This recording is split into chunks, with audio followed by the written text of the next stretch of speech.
Shine bright like a diamond, shining bright like a diamond. We're beautiful like diamonds in the sky. Assalamualaikum warahmatullahi wabarakatuh. Waalaikumsalam warahmatullahi wabarakatuh.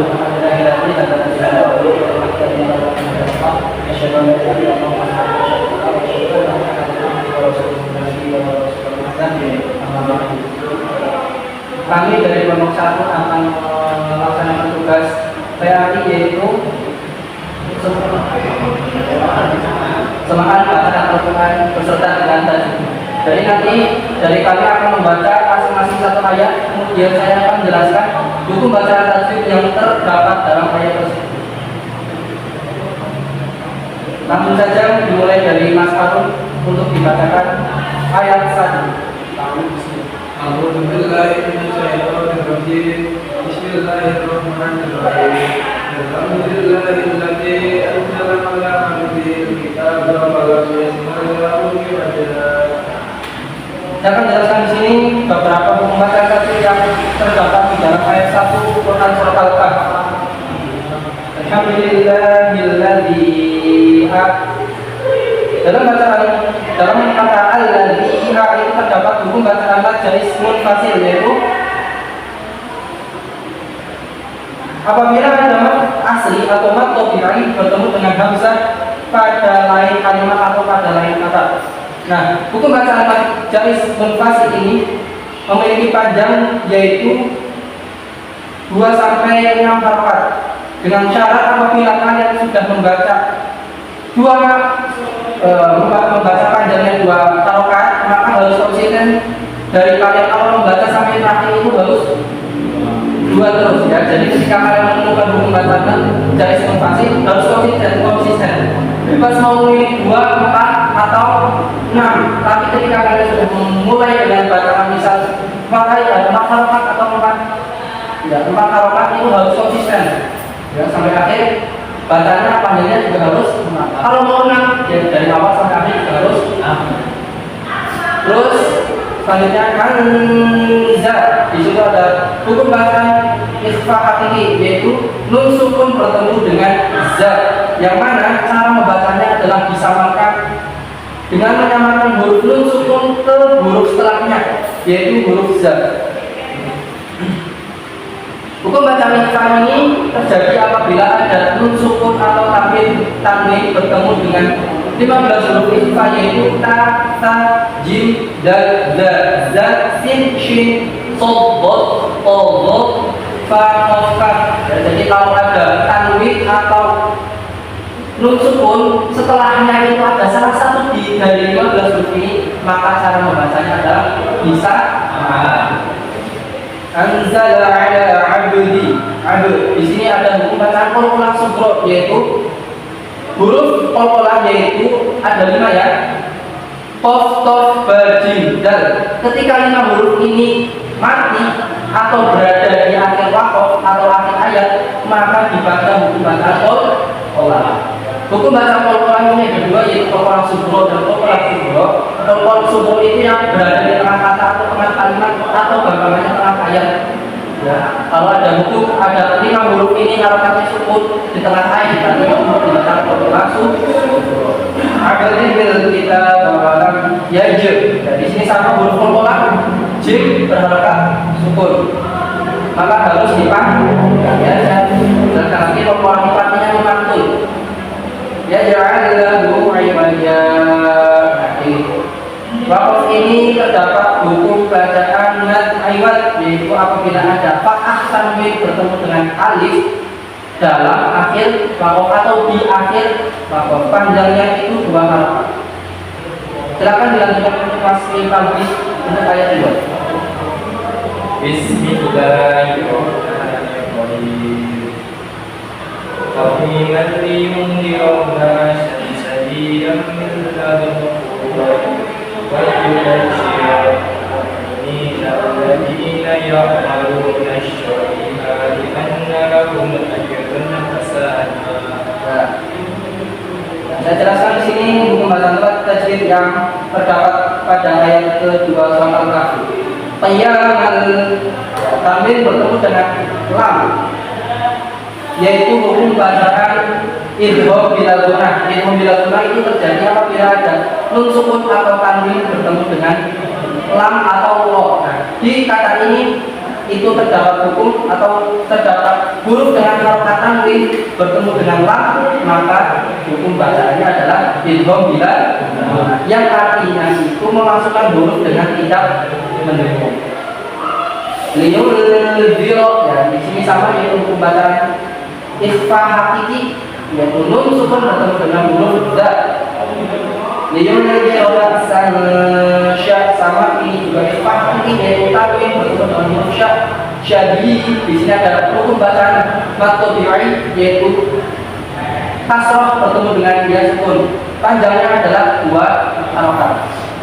Syadi dan mi, nah di sini itu adalah hukum bacaan idgham bila gunah, yaitu apabila nun sukun atau tanwin bertemu dengan huruf mim ya nun. Dan di kata ini itu terdapat harokat tanwin bertemu dengan huruf mim, maka harus dibaca mendengung, karena arti dari idgham di gunah sendiri adalah memasukkan huruf dengan mendengung. Jadi kalau ada huruf nun sukun atau huruf yang harokat tanwin bertemu huruf ya nun mim baru, maka harus dibaca dengung. Syadidan illadu mil, di sini juga hukum bacaan idgham bila gunah, yaitu nun sukun bertemu dengan lam ladunhu. Nah di sini itu terdapat hukum bacaan idhar halqi, yaitu apabila ada nun sukun atau tanwin bertemu dengan huruf a, h, a, nah di sini itu terdapat huruf nun sukun dan setelahnya itu ada huruf h, yang mana h ini termasuk dalam huruf idhar halqi. Nah arti dari idhar halqi sendiri adalah jelas. Jadi kalau ada nun sukun bertemu dengan huruf idhar halqi harus dibaca wa yubashshirul mu'minin, tanwin kasroh bertemu dengan ya sukun hitungan tabi'i panjangnya 2 harokat. Alladzi minal ladzi mu'minin, alladzi ini juga tabi'i. Ladzina ya'lamu ini juga tabi'i, dhamma bertemu dengan sukun panjangnya 2 harokat. Nas-solihati kan lahum ajrun hak. Nah di sini idhar halqi yaitu tanwin bertemu kasana huruf di akhir waktu ini adalah mat ayat, yaitu tanwin bertemu dengan alif pada akhir. Silakan dibaca ayat selanjutnya Mas Daniel.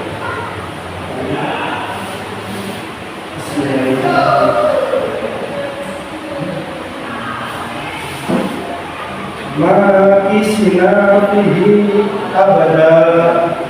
Saya jelaskan hukum baca tasbih yang terdapat pada ayat 3. Ma di sini ada huruf mim sukun dengan harokat fathah bertemu dengan alif, maka itu adalah hukum bacaan matobi'i yang panjangnya 2 harokat.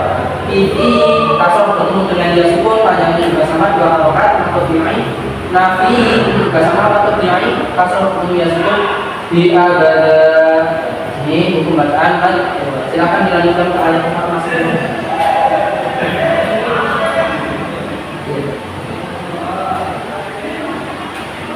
Wa yunadhiru alladhina qalu di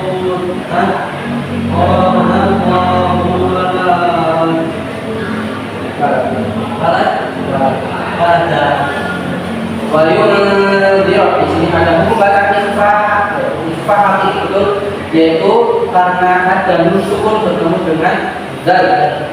Di sini matobi'i kasroh bertemu dengan ya sukun panjangnya 2 harokat. Naqo di sini juga sama matobi'i fathah bertemu dengan alif.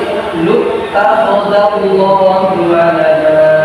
walada di sini zal, itu hukum bacaan lewat tanwin bertemu dengan fathah tanwin bertemu dengan alif panjangnya juga sama 2 harokat. Silakan dilanjutkan Mas Tio ayat kelima. Bismillahirrahmanirrahim. Walahum bihi min ilmin wa la min abaihim aburat kalimatan tan tahruju min afwahihim iyaquluna illa kadiba. Mana di sini adalah hukum bacaan mutabi'in, yaitu fathah bertemu dengan lahum bihi min Di sini ada hukum bacaan ikhfa idhar halqi, yaitu nun sukun bertemu dengan ain, yang mana huruf kata ini harus dibaca jelas. Ain fa, di sini ada hukum bacaan guna, yaitu tanwin bertemu dengan wa, maka harus dibaca menemu. Wala itu adalah matobi'in, fathah bertemu dengan alif, panjangnya itu 2 harakat di ihim. Nah, di sini itu terdapat hukum bacaan mad wajib muktasir, yaitu apabila ada matobi'in atau mad asli bertemu dengan hamzah dalam satu kata, panjangnya ini wajib 6 harakat. Karena di sini fathahnya bertemu dengan matobi'innya bertemu dengan hamzah itu dalam satu kalimat, maka harus dibaca 6 harakat. Kabulat kalimatan ta. Di sini ada hukum bacaan ikhfa hakiki, yaitu tanwin bertemu dengan ta. Cara membacanya adalah sama-sama. Takhruju min hafwa min haf. Di sini ada hukum bacaan idhar halqi, yaitu nun sukun bertemu dengan alif, maka harus dibaca jelas. Afwa, di sini ada matobi'in, yaitu fathah bertemu dengan alif, maka harus dibaca panjang 2 harakat. Afwanihim, iya. Di sini ada hukum bacaan idgham bihunah, yaitu bertemu dengan dia. Cara membacanya adalah memasukkannya dengan memasukkan huruf dengan menemu. Ya, di sini ada hukum bacaan matobi'in, yaitu dhammah bertemu dengan wawu sukun, maka harus dibaca panjang 2 harakat. Lu juga sama matobi'in, panjangnya 2 harakat. Nah, inna juga sama matobi'in, fathah bertemu dengan alif, panjangnya 2 harakat. Kadima bacaannya adalah mad kalimat, yaitu fathah tadi bertemu dengan alif, panjang 2 harakat. Sekian semahan Quran dari pondok kami, semoga mampu memberikan manfaat bagi teman-teman sekalian. Sekian, bila bisa melihat pasal. Wassalamualaikum warahmatullahi wabarakatuh. Waalaikumsalam warahmatullahi wabarakatuh.